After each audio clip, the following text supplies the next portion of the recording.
Mixing জারের মধ্যে টক দই দিয়ে যে এত সুন্দর রেসিপি তৈরি করা যায় তা কিন্তু ভিডিওটা না দেখলে কেউ বিশ্বাসই করবে না। এটি বানানো যেমন সহজ, খেতে কিন্তু ঠিক তেমনই সুস্বাদু হয়।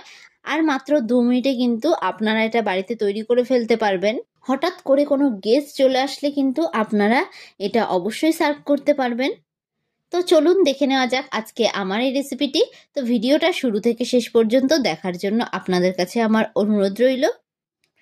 সবার প্রথমে আমি এখানে একটা মিক্সিং জার নিয়ে নিয়েছি।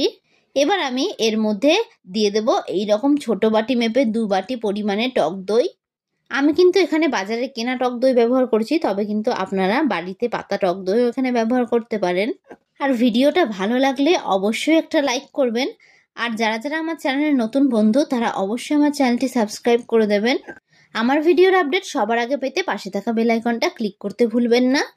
এবার আমি এর মধ্যে অ্যাড করে দেব স্বাদ অনুযায়ী চিনি। আমি এখানে 2 টেবিল স্পুন অনুযায়ী চিনি দিয়ে দিলাম, তবে মিষ্টিটা আপনারা এখানে একটু বুঝে দেবেন।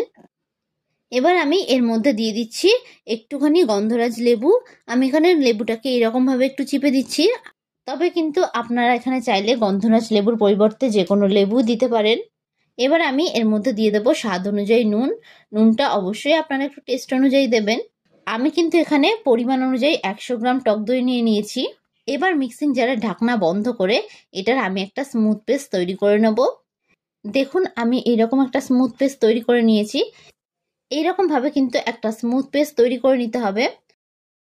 এবার এই গ্লাসের মধ্যে আমি সম পরিমাণে দইয়ের মিশ্রণটাকে দিয়ে দেব।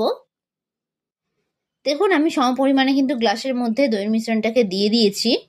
এবার আমি এর মধ্যে দিয়ে দেব ঠান্ডা জল। আপনারা কিন্তু চাইলে এখানে বরফের টুকরোও দিতে পারেন। আমি এখানে ফ্রিজের জল দিয়ে দিয়েছি।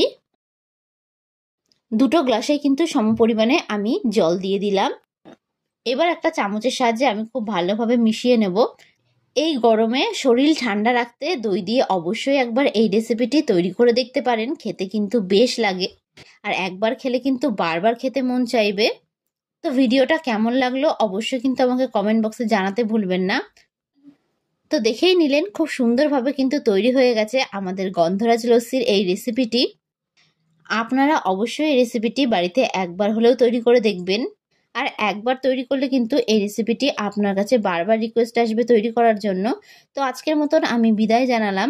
আবারও হাজির হব আপনাদের সামনে নতুন একটি রেসিপির ভিডিও নিয়ে। তো আশা করি আপনারা সকলে ভালো থাকবেন, সুস্থ থাকবেন। ধন্যবাদ।